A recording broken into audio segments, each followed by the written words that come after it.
Let's go next to our caller from the 903 area code. Who's calling today from 903? My name is Vince. Hey, Vince, what's up?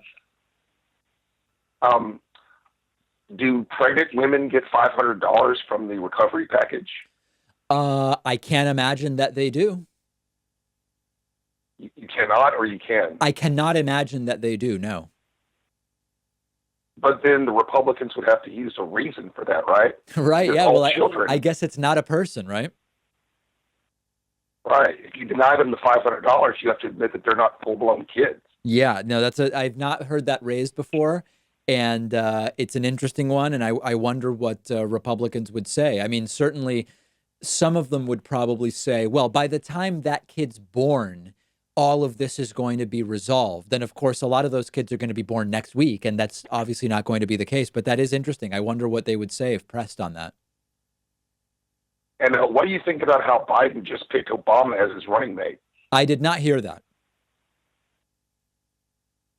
April Fools. Gotcha. All right. Thank you so much, Vince. Very much appreciate the call.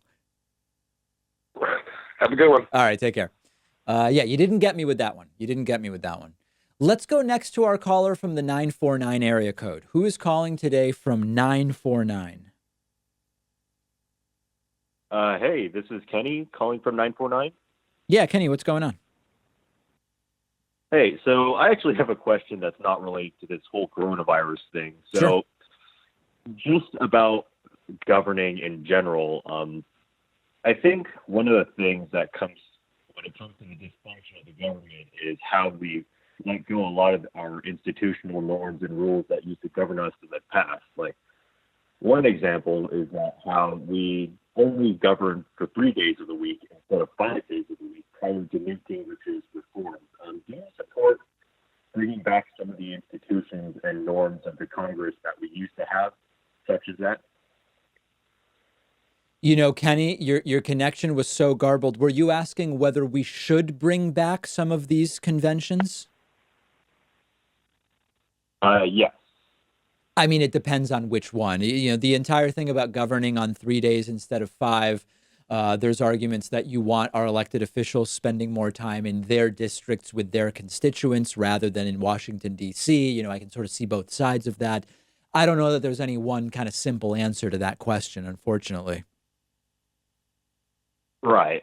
It's just that there was a recent Vice interview that was aired a couple months ago about how some of the former congressmen who are now leaving Yep. have suggested that this is actually a very big problem because it doesn't allow them to form a working legislative relationship with their other fellow congressmen because, quite frankly, people spend more time out of Washington than they spend in Washington. So as a result, nothing ever happens in Washington.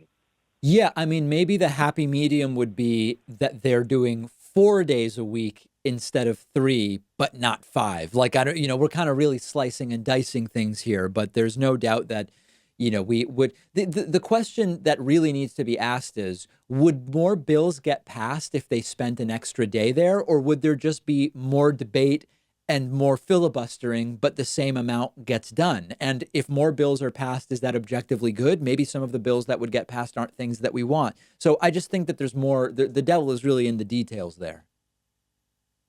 Right. It's just that one of the consequences of said being less in Washington is that people are campaigning more. Yes. One of the problems that we often hear is about the problem of money in politics, as well as people constantly campaigning. Right. And as a result, money has more power, and people are suggesting maybe we ought to shorten the campaign season.